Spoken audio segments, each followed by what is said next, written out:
All right, after reading the thousands of excited people that are happy to see this project underway, I know I am equally as happy as you are to see Project Johnson swinging in the yard as soon as possible. This is the undercarriage I built in the last episode. This is a LESU, who is the manufacturer. This is their radio-controlled version of the KAT 374 FL, which stands for F in large, in my opinion, excavator, and I've decided to go a crazy color scheme here. My son automatically loved it, of course, when he saw it, as did some of the viewers that are like, that looks exactly like Iron Man, or some derivative of Iron Man. Some people disappointed that I didn't go with the cat yellow, but I've never been very typical. So here it is. Look at this. This is a very unique feature. I loved putting this together. This is a scale hydraulics tank. This is where the hydraulic oil is going to come from and return to. There is where you fill it. There is a breather hole. There is a magnet on top and there, and it closes like that. How cool is that? So that's on one side. Then I did some building for a piece that goes on the other side. And people noted that I was probably putting it together wrong because of that corner sticking out right there. And this is why it's so important to me to paint all sides of my RC parts before I assemble them, just so I know that it'll look like it came from the manufacturer. You know, if I wanted to get a real good scale photo or scale video, I want to make sure all sides are painted so little parts like that that jut out, you know, aren't noticeable, or they are, you know, raw in color. Now the next part is they wanted me to start putting together the inside. This is like the cab. If you're a modeler, you're gonna love this kind of thing. The joysticks, the arm pads, everything fits together. You have to glue it. It does come 3D printed, so if you're really like a keener and you're into it and you want to take a week to sand it and glue it and do all that, paint it, that is something that you can do. And you guys are like, what, you're not going to show us? You know, but you saw the raw pieces when I unboxed it. And I figured instead of letting you guys watch paint dry, I would just introduce my cab to you guys. You can see I did some detailing. I wish I had a computer decal so I could put it on the viewing screen there. But those pedals are plastic, but the rods are not. They're metal. And everything glued together pretty well. I did some individual painting on it. You know, make it your style. I think that'll fit in pretty well. And then once you get past that, sorry, I know some people want to see every single detail of me building it, but something like that, you know, it's just more personal for me to do off camera. So next we're going to be looking at building the cab. So I'm going to need, obviously, the cab section, which was already pre-painted black. So this section over here. Also, these are the windows. They come protected, of course, wrapped already. You can unwrap these when you're ready to go. That's what she said. Oh, we're going to need these super small hinges right there. And of course, a whole bunch of tiny bolts. Yes, and so when my 6-year-old said to me it looked like Iron Man, you know, like any dad, I'm going to start making my excavator look like Iron Man, because I believe, as my son puts it, Iron Man was the bravest of them all, sacrificing himself for everyone else. And then I thought I'd build an Iron Man. I seem to need to change the name of this project, possibly. Nope, trademarked. Okay, so 1.2 size nuts, 1.2 size bolts with the hinge that goes into the door frame that is supposed to be into the glass as well. So let's have a look at this glass. Which one is it? Looks like it's going to be this one. Does this have any holes drilled into it? Nope. So how does the glass sit in there? It's probably just going to have double-sided tape in there or something. The other one had to as well. I almost want to leave that because I scratched the last one, as everybody may remember. I might leave that covered for a little while. So here is a look at that small hinge with only one bolt done up. And just as a point of advice from having built these before, use Loctite on these very small screws. I know, or thread lock, whatever you want to call it. Because if you don't, you'll find that you'll be in a big pain in the butt later on when they're getting loose. Okay, so this part is confusing even though I keep coming back to this. Look at this. This is supposed to be a handle with a magnet and a screw that looks like it goes straight through the glass, which is actually plastic. And here's that piece right here, but I don't see any holes drilled into it like I see here. And I don't see any holes drilled into the door frame. So where the hell does it go? The next piece, okay, cool. So we're going to take that same piece that I was just looking at here and a bracket which is G5. G5, is it one of these? Is it this one right here? These aren't labeled, which would be a little bit easier, but they're fairly simple to see. Yeah, that's it for sure. So we're just going to attach this glass with 1.2-4 screws, 369. Is it still ASMR if I swear in the background because I can't get the fucking paper off?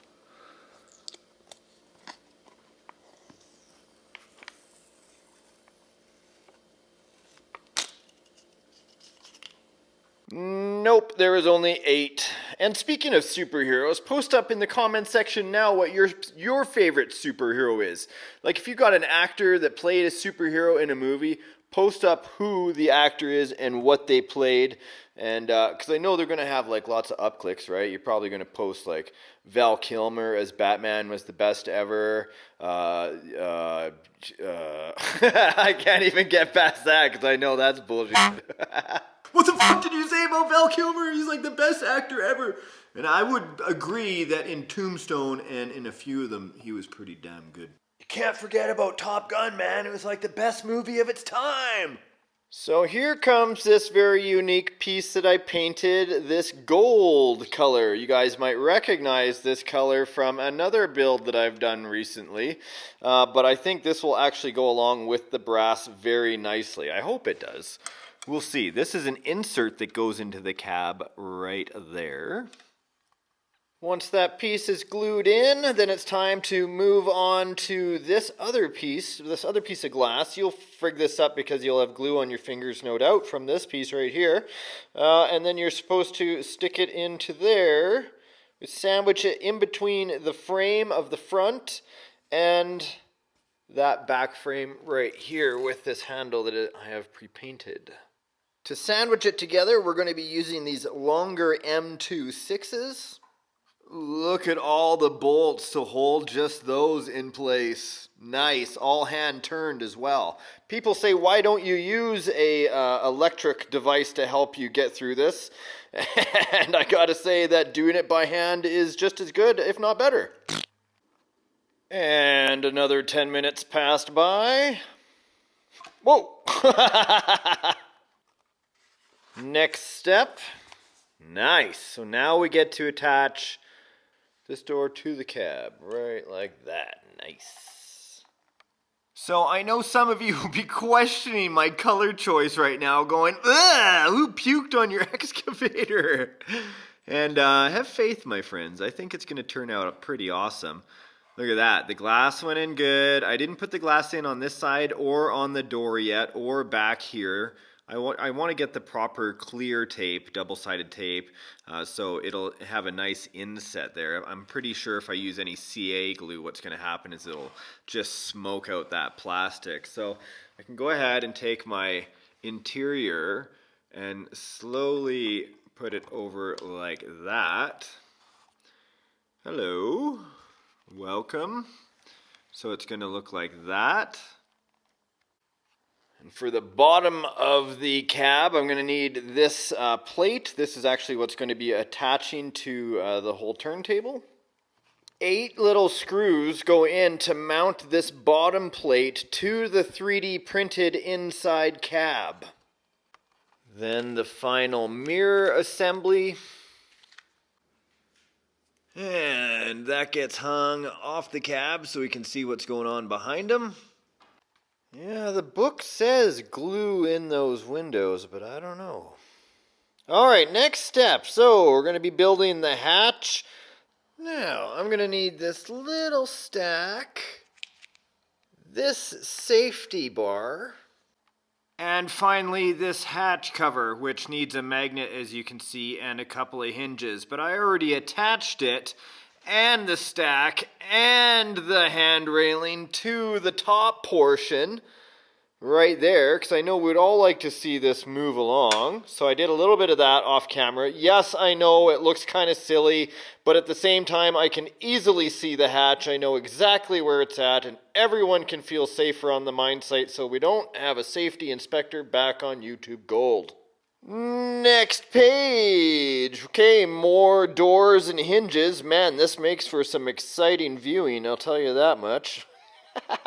It's been like 5 minutes of footage for you, 3 hours of turning screws and putting small hinges on for like very little progress for me. But I love watching everything come together, including that cab. Morris, welcome. What do you think, man? It's good. Yeah? Really good, Yeah. More and more like Iron Man? Yeah. I wasn't sure about the gold on here, and I think the viewers are questioning it, but what do you think? It's good.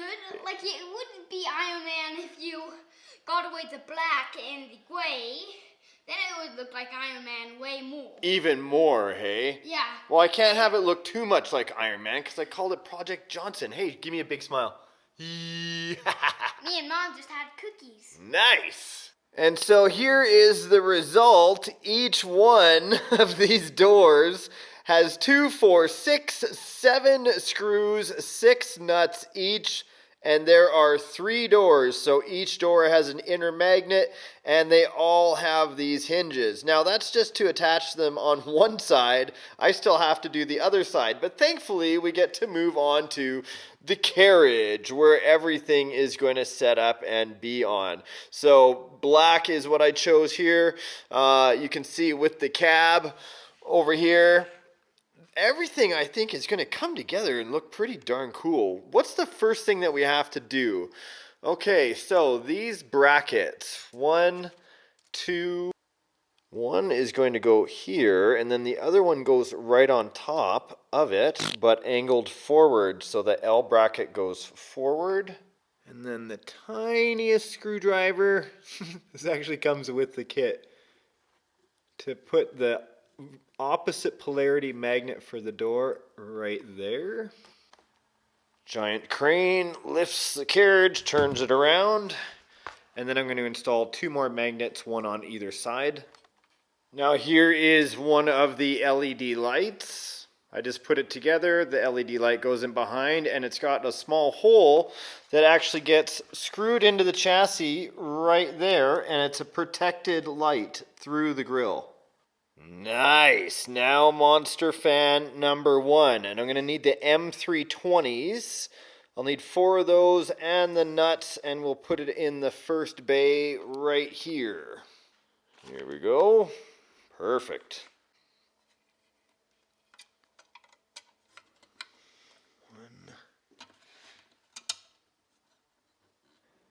Okay, then we mount up the doors on either side. So 2, 4, 6, 8, 10, 12 more screws. I'm using the needle nose so you guys can see what's going on. Oh, I just realized a huge mistake. I used the longer screws on these inside hinges, which is causing it to catch on the inside. I used the 0.5s instead of the 0.3s. I have to do all the hinges again. This keeps getting better. I just changed all the screws, and then I'm like, okay, awesome. Why isn't it closing? And then I was realizing that the hinges go on the inside. I have to do all those again. This is like my own personal little piece of hell right here. So have a close look here, because I know there's people building along with me, and this is super important. It took me a lot of time to figure out. Even though it does show it in the instruction book, it's just, you know, you got to be paying attention, and I clearly wasn't. So the 1.4, the 1.2 asterisk 4 bolts go here, and they go from the inside out, and the nut is on the outside. Then the 1.2 asterisk 3 goes on the inside, but the bolt goes from the outside to the inside where the nuts will meet up, and that is how it is done. This is the size difference, and man, these screws are super tiny. I know what's happening. You're all thinking this is because of what I said about Val Kilmer. And I take it back. His best work was by far Willow as Mad Mardigan. And then we should close both doors for cooling. Look at that. I got a little bit of an alignment issue up here, and I've been trying to figure that out. But I'm sure it's just going to take some finagling off camera, or maybe when everything comes together it'll flush up a little bit. But there you go, 2 cooling doors, one on either side. And one on the other side makes 3. Alright, here is this piece, which is the Esc Tray, or Electronic Speed Control Tray. This is what everything is going to sit on. And that is going to sit right in front of that one fan, like that. Okay, next I get to bust out the valve block. We're getting close, my friends. There's the pressure relief valve on the side. This is the hydraulic block. 1, 2, 3, 4, 5, 6 servos can be installed. Only going to need 1, 2, 3 of them to begin with. Wow, that is beautiful. Absolutely stunning. I love the setup already. Now this kit comes with the servos. Hello, servos. Very nice to have you here with us today. And then this bag is actually the servo horn. This is what's going to open and close the hydraulic valve blocks. Going to do the set screw on the bottom and on the top as they indicate in the instruction manual, which is weird because normally I'd like to plug these in before I cinch anything up, but we'll follow the instruction book for now. This is going to happen on all 6 of those servos. Now we take this servo and the horn, we'll focus it up there so you can see the flat spot is on the bottom. Let's pan down to the block. Look at this beauty. It looks so white and pristine. I just immediately want to defile it with some dirt. There, pops into place like that. I'll add in the 2 screws on top, 2 in the bottom, 2, 4, 6, 8, 12, 14, 28 screws just for the hydraulic block, not including 2 set screws per horn. Then I attach the valve block stand with 6 more screws. Each valve block gets attached to the stand.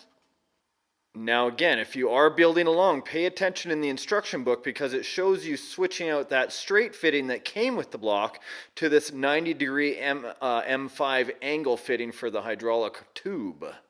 And this beauty will sit right in there.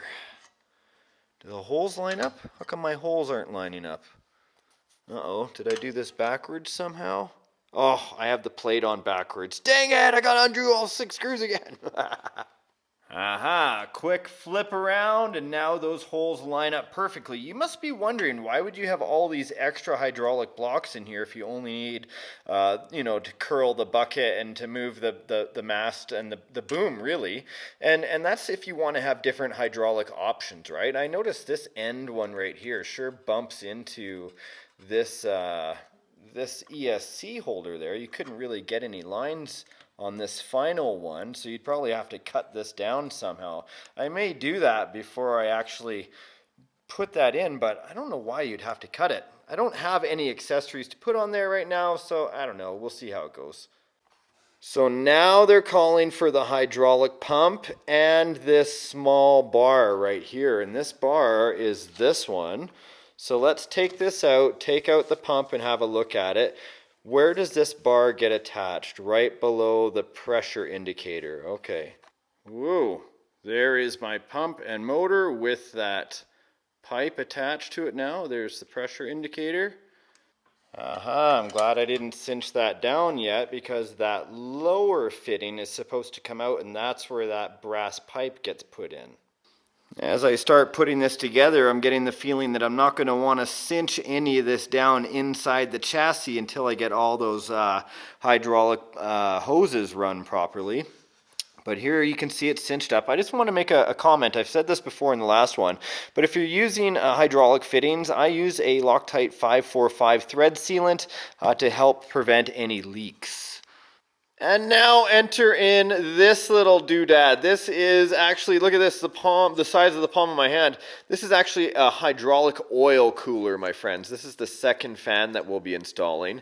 This bottom receptacle is actually going to be hooking up to the hydraulic tube that's coming out right up there on the block. It's going to get attached here and mounts up on the bottom. And then this top one, as you can see in the diagram, if we flip back here, yeah. So the diagram shows the oil cooler.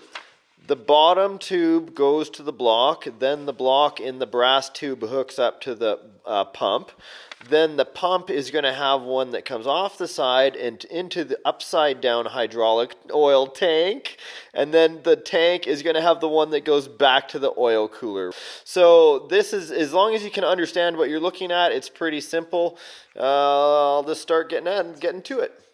And there we go. So here is the top tube that has to run to the hydraulic tank at the front. Enter the hydraulic tank. Here we go. So here are the two fittings underneath. We're going to follow this picture. I know it might be kind of hard for you guys to understand, but this line right here that's on the top, it has you put in a 90-degree fitting, and it looks like it just loops around, which is kind of silly because this is being a cooler. You'd need an in and an out. And so if you follow this drawing, it actually shows you looping the hose underneath to where it gets hooked up to where the tank is going to be. So keep in mind, you're going to have to keep a long piece of the tubing to go over the motor and to hook underneath to this fitting. Now I know it looks kind of sketchy right now, but I'll need to do this off camera just because I need to get both hands in there. There we go, like that. And then from this from this fitting on the pump here, use the remaining hose to go from there to the other fitting that's underneath the hydraulic tank, and then 4 screws just to mount this right up front. Get in there. Remember, a little thread lock on the hydraulic fittings now will save a headache later. And so on the bottom you can see the fittings are now hooked up, and the tank is attached by these 4 smaller screws. I've also cinched up the motor, so that's in there. Here is the return line for the oil. The pump, oh, got a small crimp in there. I'm going to have to shorten this up. You got to make sure no kinks in your hoses. No one likes a kinked hose. This is the only fitment issue I've seen so far. Is there is a bracket right here that butts up against this the motor and pump plate, and then that line or that hole right there you can see is misaligned. So they tell you to use this slider, but they do show to put another screw in there, but I'm going to have to drill and tap that myself. Okay, this scene won't make any sense at all because I ripped it all apart. I thought for a second upon reviewing this plate was backwards, because the tolerance sure looks like if it would have been backwards, it would have fit a lot easier. But I think these holes in that slot were actually cut in the wrong spot, and the tolerance is the wrong thing for the plate. So what I'm going to do is I'm going to notch this top corner so I can get past the angle of the L. There, quick little notch out the corner. They didn't have a tapped hole there anyway for that side. Allows me to put 2 screws in on either side, and I can now put that tube back. Okay, now let me grab this piece right here, and let me just quickly install the 2 fans that they're showing me in step 51, even though I'm kind of jumping back and forth a little bit here. I'm going to grab this guardrail, that guardrail, and this one. They go on like that. Not bad at all. So I'll bend the motor wires out of the way for the pump, and then this piece, if I understand correctly, yes, it would slide in like this. as the puzzle slowly comes together. What's stopping me here?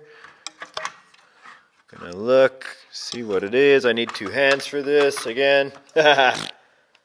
Aha! The secret is to open the door first and then slide it over. That is looking fantastic, my friends. What do you think? I think that's where I'm going to leave it today. That has been a Goliath amount of work. But you know what? Just because I know there are so many people that are still watching, because there was a few thousand people that actually watched the entire episode last time. Thank you for the enthusiasm. Let's not let you down. I know it doesn't call for it yet in the instruction book, and I'm not quite finished, but we'll put the cab on like that. Give it a little bit of a spin around. And yes, of course, let's come full circle. Look at this. Right at the beginning of the episode, we talked about this square door, right? Why would it be square when it was molded like that? Let's spin this around now that we have a better look at what's going on. The missing tooth, just like Morris, my son.